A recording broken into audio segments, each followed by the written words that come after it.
This is the home that was broken into last night. As you can see out here, sheriff's deputies, the crime lab. Casey, this protest just started down here. As you can see, not a whole lot of people. There is one person from the rally here. There's also another person who you can see is holding signs, but that person actually in support of the Green Bay Police Department. However, it looks like police were clearly a little bit more prepared for a bigger crowd. They have police tape up. They have no parking signs. But again, not that many people have turned up.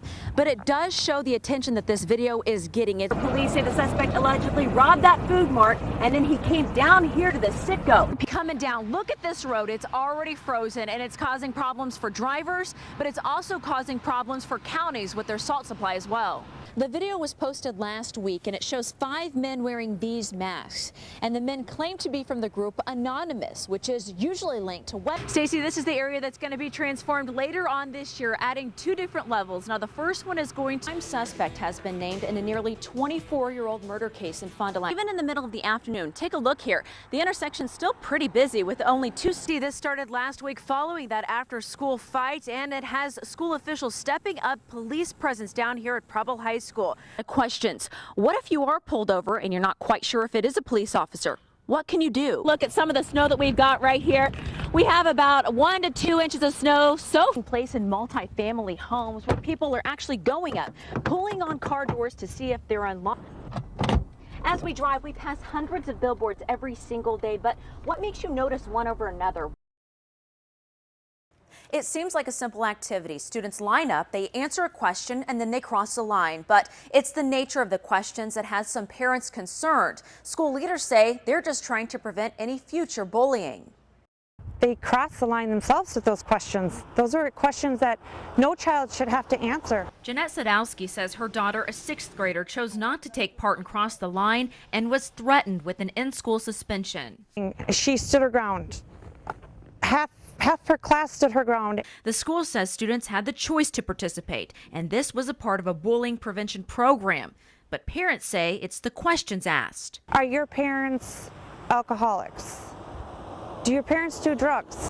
That makes them uncomfortable. I don't want him to know if so-and-so's parents are in prison or on drugs. I don't feel that that's any of anybody's business. Lori Sonner's son, a 7th grader, did answer. He goes, they asked if my parents are divorced, and I stepped in the line. In a statement, middle school principal Sean Lindbergh says, quote, the intent was to build stronger, more respectful relationships among students. They didn't inform any of us parents whatsoever. The district adds if something similar is planned for the future, they will let parents know ahead of time. Due to concern from parents, school leaders sent home a letter today explaining this exercise and why it was used. The video was posted last week and it shows 5 men wearing these masks.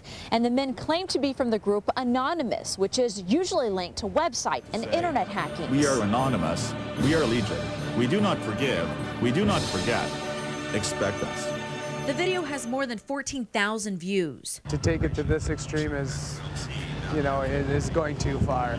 In the audio, the group refers to this cell phone video where a Green Bay police officer arrests a man. Some question his use of force.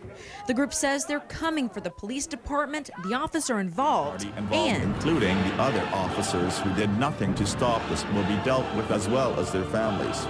It's wrong to threaten families like that, A Green Bay police captain says they're looking into the video, but they're not sure if it's a legitimate threat. They don't have a central leadership and they're kind of amorphous. And Assistant Professor of Communications at St. Norbert College, Mark Lance, talks about the group Anonymous in his course. He doesn't believe this is an authentic video from the group known as hacktivists, which is a combination of the word hacker and activist.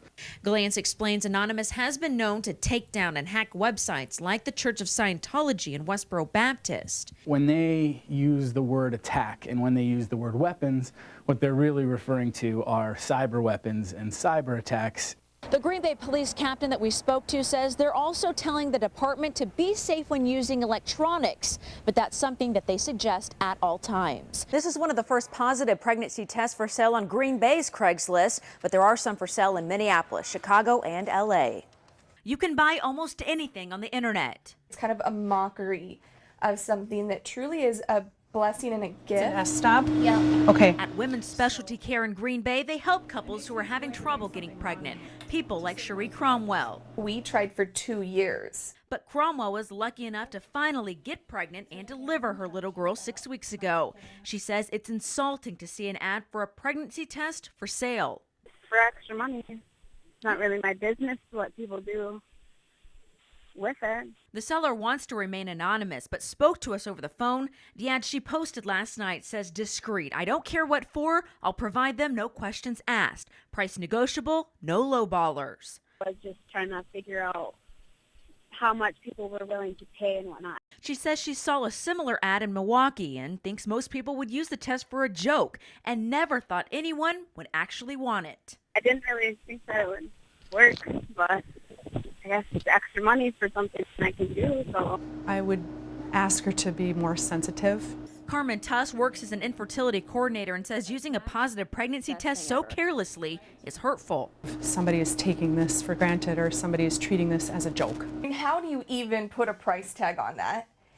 The seller explains that she's had some interest from the ad already, but she's not quite sure if she's going to go through with the sale or not.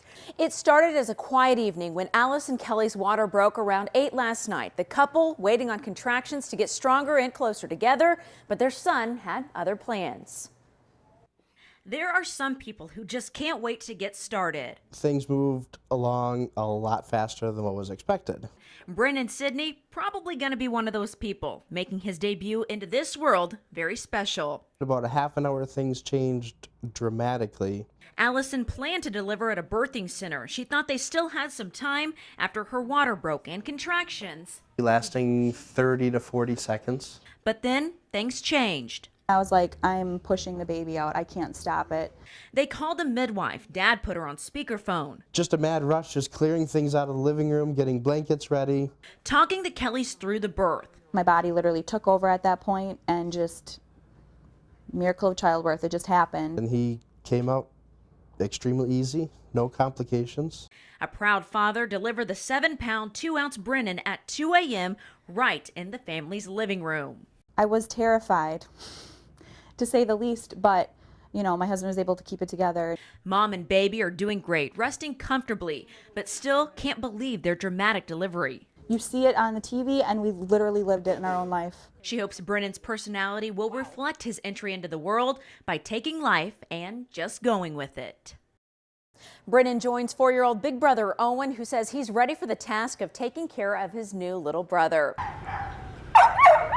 You wouldn't know it by looking at Quincy and Dolly now, but just 3 weeks ago, if someone had not intervened on their behalf, they would have died. Starved, dehydrated, anemic, full of worms, and so weak one couldn't hold her head up. There was absolutely no personality whatsoever. After they were adopted out over Craigslist, they were brought to the shelter looking like this. It's in the top 5 worst cases the executive director has ever seen. Always just shocked. You're amazed. You can't believe that people can do this. Veterinarians use a 1 to 9 scale to rate dogs' health. One of these dogs scored a 1, which is the absolute worst. The other dog scored a 2. It just shows how bad a condition these dogs were in. But after weeks of care and regaining trust, You guys are very nice. they're fully recovered, gaining weight and very active. And it's amazing how they can forgive. Us humans probably wouldn't do that. The director wants this sad case to be a reminder for those adopting dogs out online. Do a home inspection and ask questions about living conditions for the pet. You have to ask those questions. You know, you just shouldn't go with the first person. Quincy and Dolly's story will hopefully have a happy ending. They're waiting for someone to adopt them and give them a good home. The school's not confirming much at this point, besides there is an investigation into a list with student names on it. But some parents say if they don't see action, they will be pulling their students from the school district. People are all confused. From concerned parents on Facebook, the Wagners heard about an alleged hit list with 65 student names on it. The school has not let us know anything about it. They haven't even mentioned it to us. Scared their daughter might have been a target. If my daughter's on that list, I want to know it, because I'm going to protect her severely more.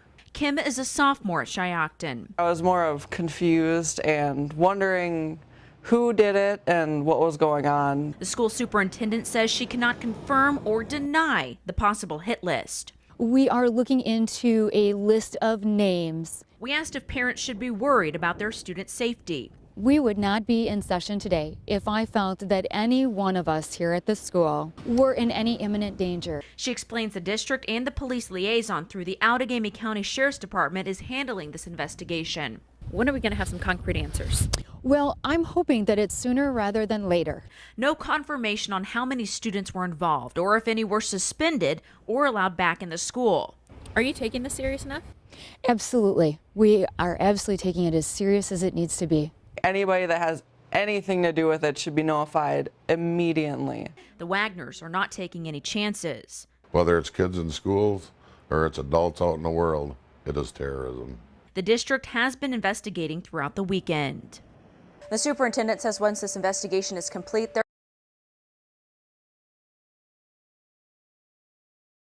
This is the home that was broken into last night. As you can see out here, sheriff's deputies, the crime lab, still out.